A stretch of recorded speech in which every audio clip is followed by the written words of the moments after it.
Sveiki, sveiki, sveiki. Sveikinu jums visiems iš Pakutuvėnų. Esame tokioj eskatologiniai vietoj, Pakutinų kapinaitėse. Mes galim kalbėti apie tai, kodėl mes turime pergyventi, kodėl turim kalbėti apie atpirkimą. Kartais kyla toksai klausimas, bet tai čia sako Jėzus, sako, tau reikia Jėzaus, Jėzus atpirko tave. Paprastai klausimas, argi aš jo prašiau? Gal tu ir jo neprašiai, bet Viešpats, kuris tave ir mane sukūrė, jisai žinojo tavo ir mano bėdą, būtent tą nuodėmę, tą puikybės šaknį, tą bėdą gyvenančią manyje, kad jinai mane daro nuodėmės vergu. Ir štai iš tos vergystės reikėjo kažkokios tai jėgos, kuri mane ištrauktų. Aš maždaug iki 19 metų nepažinau Jėzaus. Aš žinau, kad su manim vyksta tie patys reiškiniai, kurie vyksta su daugeliu iš mano bendraamžių. Ir kai aš galvoju, kad aš pats esu gyvenimo viešpats, kad aš galiu daugelį dalykų kontroliuoti, atsitiko taip, kad aš norėjau tikrai gerų dalykų. Kaip ir kiekvienas galbūt jaunas žmogus, aš norėjau čia ir dabar turėti ir pinigų, ir turėti galimybės pasiekti viską. Ir pasidaviau bizniui tokiam. Aišku, tasai biznis man žadėjo daug pinigų ir nereikėjo labai daug uždarbiauti. Mama mano aiškiai šviesiai tiesiai man pasakė, vaikeli, tik nebūk spekuliantas. Ir aš sakyčiau, aš buvau daugiau spekuliantas, negu kad biznierius.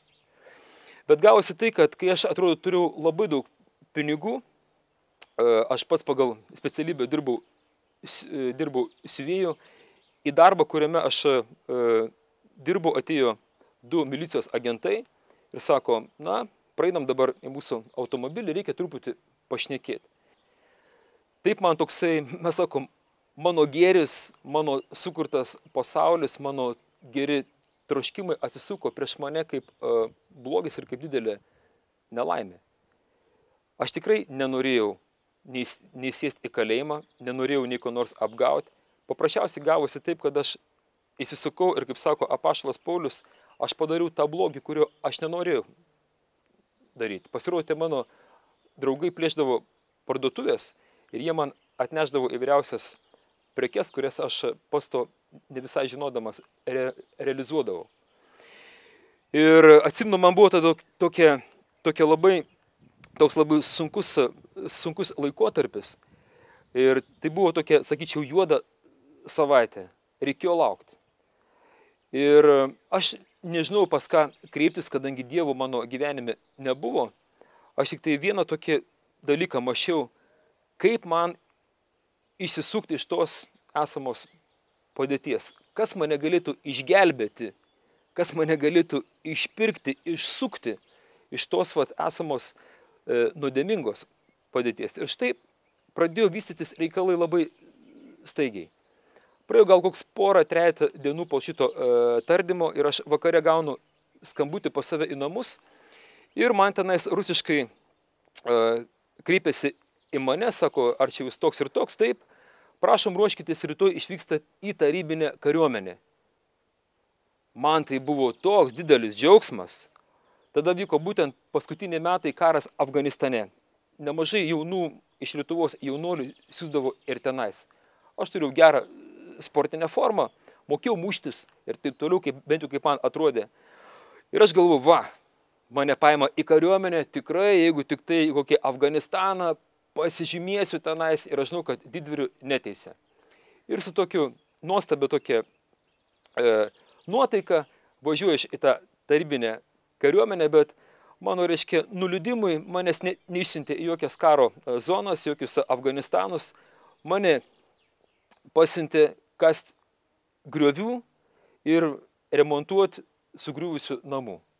Tai būtų tokie vadinami statybiniai batalionai. Tai mums netgi ginklo tenais neduodavo.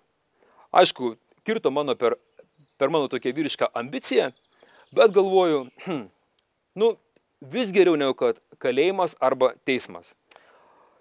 Ir tenais aš kada 3 mėnesių išbuvęs apsijuošiau, pasižiūrėjau kas, kur kaip ir pastebėjau ten mano šiokius tokius talentus, pradėjau dirbti dailininku, bet po 3 mėnesių aš gaunu telegramą iš Lietuvos, kad mirė mano mama. O konkrečiai aš, kai sužinojau, mano mama nusižudė. Man tai buvo toks smūgis, tokia trauma. Grįžau į Lietuvą, palaidau savo motiną.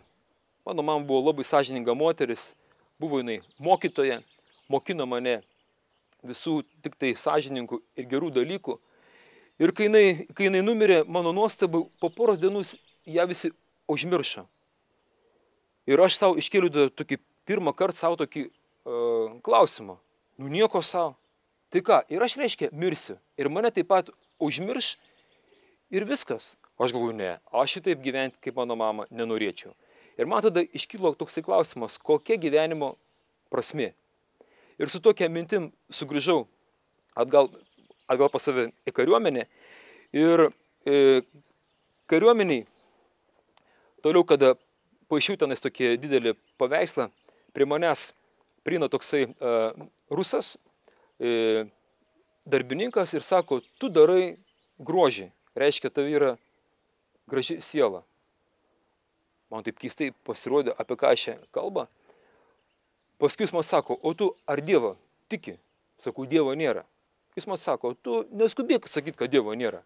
Matai, minios žmonių tarsi upė eina ir juos kviečia, einam paskui mumis, mes žinom, kur yra tiesa. O jis sako, tu sustok. Sako, neik kartu su jais, bet truputį aukščiau palip ir tu pamatysi, kad ten, kur eina, nėra nei ateities, nei tiesos. Ir tą akimirką su manim atsitiko toksai įdomus labai momentas. Aš gavau tokį didelį kaip šviesos sprogimą viduj. Ir to šviesoje, tarsi kas būtų mano tą 19 metų gyvenimą, kaip per pagreitintą filmą pertraukęs ir parodė mano visą praeitį. Paskui, kaip aš bandžiau atgaminti, ką šiandien mačiau, tai visą tai, apie ką mes galim įvardinti nuodėmė. Būtent nuo to, nuo ko mane ir atpirko paskiau Jėzus. Ir galiausiai aš bandžiau ir pabėgti visokiais būdais, kuris man viešpas kažkaip tai leido ir nusidėti, leido ir suklysti, kol galiausiai per tas klaidas, per nuodėmes aš suvokiu tokį paprastą dalyką, kad viešpas mane kviečia į kunigystę, į vienuolystę. Ne todėl, kad jam reikia eilinių samdinių, kad jam reikia kažkokių tai eilinių kunigų, bet būtent jis sako, man reikia draugų. Ir čia kaip toksai repinis gabalas, man nereikia vergų, man nereikia tarnų, man tik reikia ištikimų draugų. Amen. Hallelujah.